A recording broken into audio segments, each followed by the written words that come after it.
मोदी ने राज्य के भाजपा नेता मुकुल राय को फोन किया और उनकी पत्नी के स्वास्थ्य के बारे में जानकारी ली। मोदी और राय के बीच 2 मिनट की बातचीत ने राजनीतिक अटकलों को जन्म दिया है।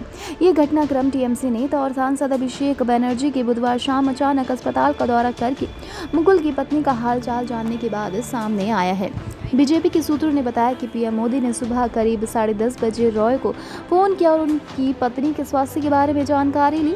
उन्होंने भाजपा के राष्ट्रीय उपाध्यक्ष को हर संभव सहायता का आश्वासन भी दिया है। हालांकि मुकुल राय ने कहा है कि ये एक शिष्टाचार कॉल थी। हालांकि इससे राज्य में राजनीतिक गलियारों में अटकलें तेज हो गई है। कॉल का महत्व इसलिए बढ़ गया क्योंकि मंगलवार की शाम को चक्रवात से प्रभावित दक्षिण 24 परगना से वापस जाते समय पश्चिम बंगाल की सीएम ममता बनर्जी के भतीजे और टीएमसी की युवा इकाई के अध्यक्ष अभिषेक बनर्जी ने अपनी पार्टी के पूर्व सहयोगी मुकुल राय की बीमार पत्नी का हालचाल जानने के लिए निजी अस्पताल का औचक दौरा किया।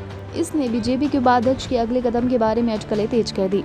अस्पताल में अभिषेक बनर्जी ने राय के बेटे शुभांशु को संक्षिप्त मुलाकात की और उनकी मां के स्वास्थ्य के बारे में जानकारी ली।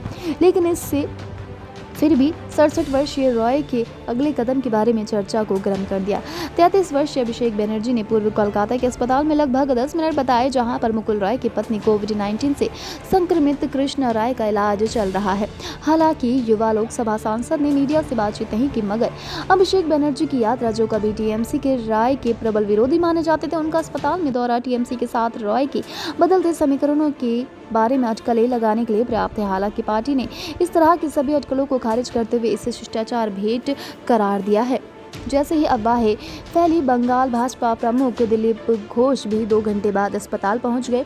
अपनी यात्रा के बाद मीडिया से बातचीत करते हुए राज्य भाजपा अध्यक्ष ने कहा कि वह यानी कि अभिषेक बनर्जी उन्हें यानी कि मुकुल राय को पहले से जानते हैं और इसलिए आश्चर्य की बात नहीं है कि वह उनकी बीमार पत्नी को देखने आए हैं। मुझे ऐसा नहीं लगता कि अनुमान लगाने के लिए कुछ भी है। हालांकि अनुमान लगाने के लिए पर्याप्त कारण नजर आ रहे हैं।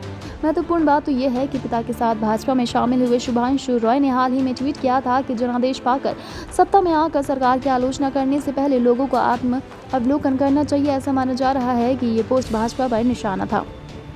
शुभांशु रॉय टीएमसी से अलग होकर हाल ही में लोकसभा चुनाव के बाद बीजेपी में शामिल हुए थे।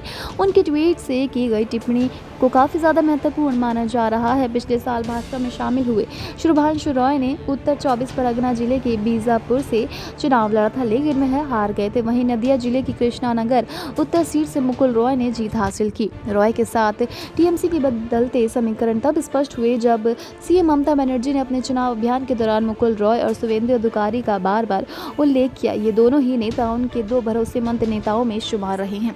हालांकि भाजपा में शामिल होने के लिए टीएमसी छोड़ दी थी। बनर्जी ने एक चुनावी रैली में कहा था कि बेचारे मुकुल को नदिया जिले से मैदान में उतारा गया है। हालांकि वह उत्तर 24 परगना के रहने वाले हैं। वह शुभेंदु जितने बुरे नहीं हैं। मुकुल ने विधानसभा में पहली भाजपा विधान समिति की बैठक में हिस्सा ही नहीं लिया और वह उस समय नदिया में अपने गृह जिले चले गए थे।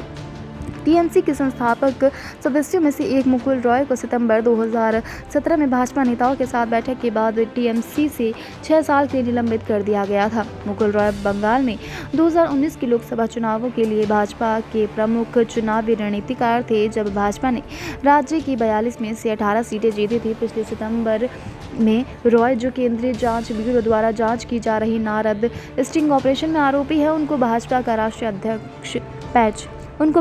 राष्ट्रीय उपाध्यक्ष नियुक्त किया गया था।